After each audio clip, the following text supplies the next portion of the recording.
ಮತ್ತೊಂದು breaking news ಇದೆ. ಮದುವೆ ಆಗಬಹುದು ಆದರೆ ಸೌಂಡ್ ಬರಬಾರದು. ಇದು ಮಾಲಿನ್ಯ ನಿಯಂತ್ರಣ ಮಂಡಳಿಯ ಹೊಸ ರೂಲ್ಸ್. ಎಸ್, ಮದುವೆಗಳಿಗೆ ಅತ್ಯಂತ ಕರ್ಕಶವಾದ ಧ್ವನಿವರ್ಧಕಗಳನ್ನು ಬಳಸ್ತಾರೆ. ಸೊ ಹೀಗಾಗಿ ಮಾಲಿನ್ಯ ನಿಯಂತ್ರಣ ಮಂಡಳಿ ಒಂದು ಹೊಸ ಪ್ಲಾನನ್ನು ಮಾಡಿಕೊಂಡಿದೆ.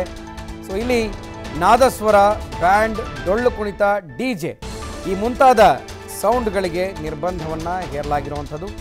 ಮದುವೆ ಮನೆಯಲ್ಲಿನ ಓಲಗದ ಶಬ್ದದಿಂದ ಸೌಂಡ್ ಪೊಲ್ಯೂಷನ್ ಹೆಚ್ಚುತ್ತಂತೆ ಮಾಲಿನ್ಯ ನಿಯಂತ್ರಣ ಮಂಡಳಿ ಈ ಬಗ್ಗೆ ಸ್ಪಷ್ಟವಾದಂಥ ಸೂಚನೆಯನ್ನು ಇದೀಗ ಕೊಟ್ಟಿದೆ. ಸೊ PCBಯಿಂದ ಜಯಮಹಲ್ ಪ್ಯಾಲೇಸ್ಗೂ ಕೂಡ ನೋಟಿಸನ್ನು ನೀಡಲಾಗಿದೆ. ಮದುವೆಯಲ್ಲಿ ಸೌಂಡ್ ಮಾಡಿದ್ರೆ ಕ್ರಮ ಕೈಗೊಳ್ಳೋದಾಗಿ ನೋಟಿಸನ್ನು ಕೂಡ ಜಾರಿಗೊಳಿಸಲಾಗಿದೆ. ಮದುವೆಯ ಸಾಂಪ್ರದಾಯಿಕ ಓಲಗದ ಸೌಂಡ್ಗೂ ಕೂಡ ನೋಟಿಸ್ ಕೊಟ್ಟರೆ ಹೇಗೆ ಅನ್ನುವಂತಹ ಪ್ರಶ್ನೆ ಈಗ ಉದ್ಭವ ಆಗ್ತಾ ಇದೆ. ವಾಹನಗಳು, ಕಾರ್ಖಾನೆಯಿಂದ ಸೌಂಡ್ ಬರೋದಿಲ್ವೇ? ಹಾಗಿದ್ರೆ ಕೇವಲ ಮದುವೆ ಅಂದರೆ ಯಾವುದೋ ಒಂದು ಪರ್ಟಿಕ್ಯುಲರ್ ಆದಂತಹ ಸಂದರ್ಭಗಳಲ್ಲಿ, ದಿನಾಂಕಗಳಲ್ಲಿ ಮಾತ್ರ ಮದುವೆ ನಡೆಯುತ್ತೆ, ಅದರಿಂದ ಮಾಲಿನ್ಯ ಹೆಚ್ಚಾಗುತ್ತಾ ಅನ್ನುವಂಥ ಸಾರ್ವಜನಿಕ ಪ್ರಶ್ನೆಗಳು ಕೂಡ ಹೇಳ್ತಾ ಇವೆ.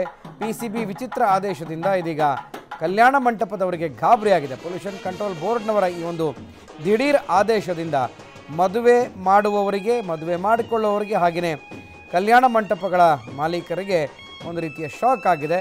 ಯಾಕೆಂದರೆ ಈ ಹಿಮ್ಮೇಳಗಳು ಅಥವಾ ಮದುವೆ ಮಂಟಪದಲ್ಲಿ ಈ ಸ್ವರಗಳು ಇಲ್ಲದೆ ಹೋದರೆ ಮದುವೆ ಆಗಿದ್ದಾದರೂ ಹೇಗೆ ಗೊತ್ತಾಗುತ್ತೆ, ಮಂಗಳವಾದ್ಯಗಳಿಲ್ಲದೆ ಇದ್ದರೆ ಹೇಗೆ ಅನ್ನುವಂಥದ್ದು ಸಾರ್ವಜನಿಕರ ಪ್ರಶ್ನೆ. ಆದರೆ ಮಾಲಿನ್ಯ ನಿಯಂತ್ರಣ ಮಂಡಳಿ ಈ ಒಂದು ಆದೇಶವನ್ನು ಈಗ ನೋಟಿಸ್ ಮುಖಾಂತರ ಜಾರಿ ಮಾಡಿದೆ.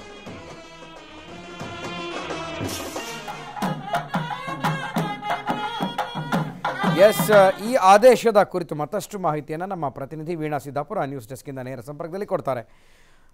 ವೀಣಾ, ಇದಂತರ ವಿಚಿತ್ರ ಅನಿಸುತ್ತೆ.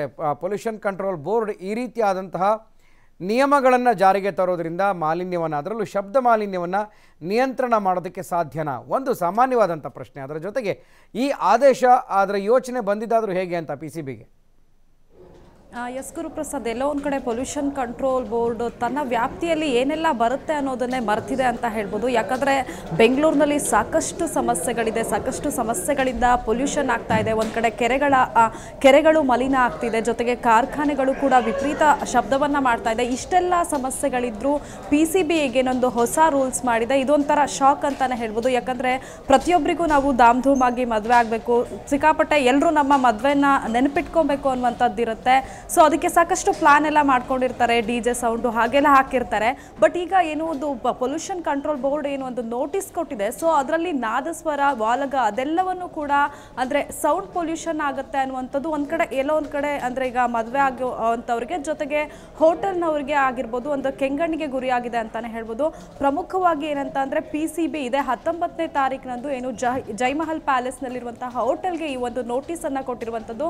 ಅಂದರೆ ಮದುವೆ ಸಂದರ್ಭದಲ್ಲಿ ಏನು ವಾಲಗದ ಸೌಂಡ್ ಆಗಿರ್ಬೋದು, ನಾದಸ್ವರವನ್ನು ಬಳಕೆ ಮಾಡ್ತಾ ಇರೋದ್ರಿಂದ ಸೊ ಪೊಲ್ಯೂಷನ್ ಆಗ್ತಾ ಇದೆ, ಸೊ ಇದರಿಂದ ಶಬ್ದ ಮಾಲಿನ್ಯ ಆಗ್ತಾ ಇದೆ ಅಂತ ನೋಟಿಸ್ ಕೊಟ್ಟಿದೆ. ಸೊ ಈ ನೋಟಿಸ್ನಿಂದ ಹೋಟೆಲ್ ಅವ್ರಿಗೂ ಒಂಥರ ಶಾಕ್ ಆಗಿದೆ ಅಂತಲೇ ಹೇಳ್ಬೋದು.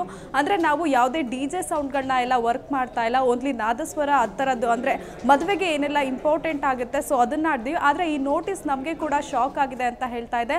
ಅಂದರೆ PCB ಎಲ್ಲೋ ಒಂದು ಕಡೆ ಇನ್ನೊಂದು ಈ ಪ್ರಮುಖವಾದ ಅಂಶ ಏನಂತಂದರೆ, ಈಗಾಗಲೇ ಏನು PCBಯ ಡೈರೆಕ್ಟರ್ ಆಗಿದ್ದಂತಹ ಲಕ್ಷ್ಮಣ್ ಅವರು ಏನಂದರೆ ಕಳೆದ 2 ದಿನದ ಹಿಂದೆ ರಿಟೈರ್ಡ್ ಆಗಿದ್ದಾರೆ. ಸೊ ಅಂದರೆ ಅವರು ಏನೋ ಒಂದು ಆಡಳಿತದಿದ್ದಾಗಲೇ ಈ ಒಂದು ನೋಟಿಸ್ ಇಶ್ಯೂ ಆಗಿರುವಂಥದ್ದು. ಸೊ ಅದಕ್ಕೆ ಹಾಗಾದರೆ PCB ಅಂದರೆ ಎಷ್ಟೆಲ್ಲ ದೊಡ್ಡ ಸಮಸ್ಯೆಗಳಿದ್ರು, ಎಷ್ಟೊಂದು ಬೆಂಗಳೂರಿನಲ್ಲಿ ಶಬ್ದ ಮಾಲಿನ್ಯಕ್ಕೆ ಕಾರಣವಾಗಿರುವಂತಹ ವಾಹನಗಳ ಕಿರಿಕಿರಿ, ಅನೇಕ ಸಮಸ್ಯೆಗಳಿದ್ರೂ ಕೂಡ ಈ ಒಂದು ನೋಟಿಸ್ ನೀಡಿದೆ. ಎಲ್ಲೋ ಒಂದು ಕಡೆ ಇದು ಒಂದು ಕಡೆ ಎಡವಟ್ಟು ನೋಟಿಸ್ ಅಂತಾನೆ ಹೇಳ್ಬೋದು ಗುರುಪ್ರಸಾದ್. ಓಕೆ ವೀಣಾ, ಈಗ ಪೊಲ್ಯೂಷನ್ ಕಂಟ್ರೋಲ್ ಬೋರ್ಡ್ ಒಂದೇನೋ ನಿಯಮ ಜಾರಿಗೆ ತರೋದಕ್ಕೆ ಪ್ರಯತ್ನ ಪಡ್ತಾ ಇದೆ. ಬಟ್ ಸಾರ್ವಜನಿಕರ ವಲಯದಲ್ಲಿ ಯಾವ ರೀತಿ ಇದನ್ನು ಇಂಟ್ಯಾಕ್ಟ್ ಮಾಡ್ಕೊಳ್ತಾರೆ? ಯಾಕೆಂದರೆ ಸೀಮಿತ ಅವಧಿಗಳಲ್ಲಿ ಮಾತ್ರ ಇಂತಹ ಕಾರ್ಯಕ್ರಮ ಅಥವಾ ಸಭೆ ಸಮಾರಂಭಗಳನ್ನು ನಡೆಸ್ತಾರೆ. ಇನ್ನು ದೊಡ್ಡ ಮಟ್ಟದಾಗಿ ಓಪನ್ ಗ್ರೌಂಡ್ಗಳಲ್ಲಿ ಮಾಡುವಂಥ ಸಭೆಗಳಿಗೆ ನಿರ್ಬಂಧ ಇದೆ. ಕೇವಲ ಮದುವೆಗೆ ಮಾತ್ರ ಸೀಮಿತನ ಇದು ಅಂತ?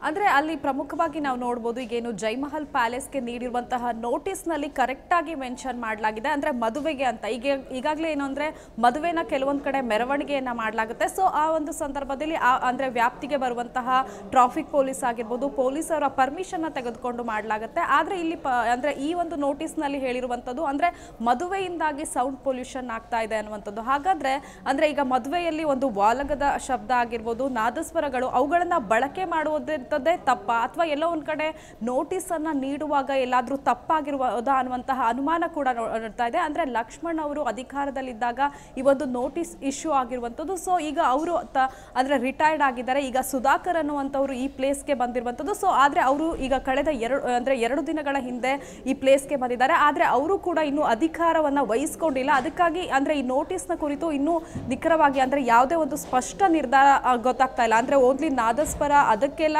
ಅಂದರೆ ಈ ಒಂದು ನೋಟಿಸನ್ನು ನೀಡಿರುವಂಥದ್ದು, ಅಥವಾ ಈಗ DJ ಸೌಂಡ್ ಎಲ್ಲ ಹಾಕೊಂಡು ದೊಡ್ಡದಾಗಿ ಏನು ಮದುವೆಯನ್ನು ಸೆಲೆಬ್ರೇಟ್ ಮಾಡ್ತಾರೋ ಅಂಥವ್ರಿಗೆ ಅನ್ನುವಂಥದ್ದು ಅಂದರೆ PCB ಇಂದ ಇನ್ನು ಸ್ಪಷ್ಟವಾಗಿ ತಿಳಿಯಬೇಕಿದೆ Guruprasad. Okay, thank you Veena ಮಾಹಿತಿಗೆ.